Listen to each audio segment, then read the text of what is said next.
Is it possible to hack into the minds of consumers and influence their decisions? Well, neuromarketing says so.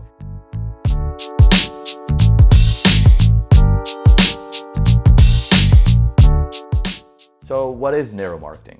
Neuromarketing is the field of marketing which uses medical technologies such as functional magnetic resonance imaging, the fMRI, to study brain's responses to marketing stimuli, and that could be like a message or an ad. Researchers use the fMRI to measure changes in activities in parts of the brain and to learn why consumers make the decisions they do and what part of the brain is telling them to do it.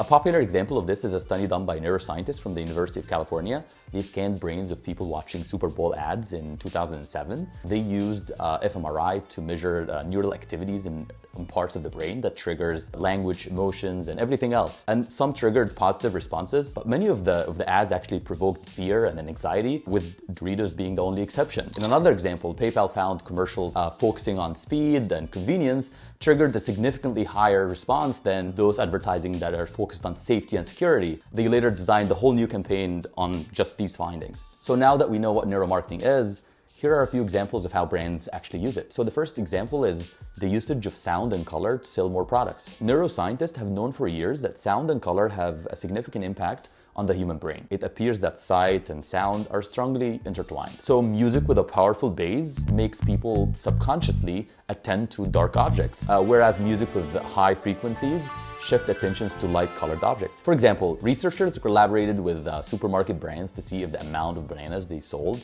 could actually be influenced by manipulating the colors of the shelves or audio frequencies or the sound in the store. The color lightness was manipulated by creating both white and black shelves to stock the bananas on. The audio was manipulated by mixing the same supermarket music with either prominent high or low pitch frequencies. Guess what the results were? It turned out that people buy almost twice as many bananas from the light shelf than the dark shelf when surrounded by high pitch music as opposed to low pitch one. Another example is the direction of the model's face. The direction of a face in a photo causes customers' eye to point to the intended section. A study conducted by Neuroscience Marketing put a photo of a baby with the face looking at the viewers. The result shows that the viewers were looking back at the baby. When they put the second photo with the face looking towards the ad copy, the viewers started looking at the ad copy. With the help of eye tracking technology, heat maps, the study located the areas that attract the maximum attention of viewers and helped marketers optimize placement for ad copy based on the direction of the model's gaze. For example, if I look there, neuromarketing also tells us that smiles sell. Many marketers rely on stock photography in order to personalize their website. This could be a quick way to show personality, humanize the brand, but what should be considered when selecting the best option? Well, a study shows that mood-boosting images can affect customers' willingness to spend. Another important application of neuromarketing is package design. Brands such as Campbell Soup, Gerber, and Frito-Lay have used neuromarketing to redesign their packages. They expose consumers' products' packaging piece by piece and recorded their reaction as positive, neutral, or negative, and followed up with an in-depth interview to analyze specific points that eventually resulted in changes to elements such as color, text, or imagery.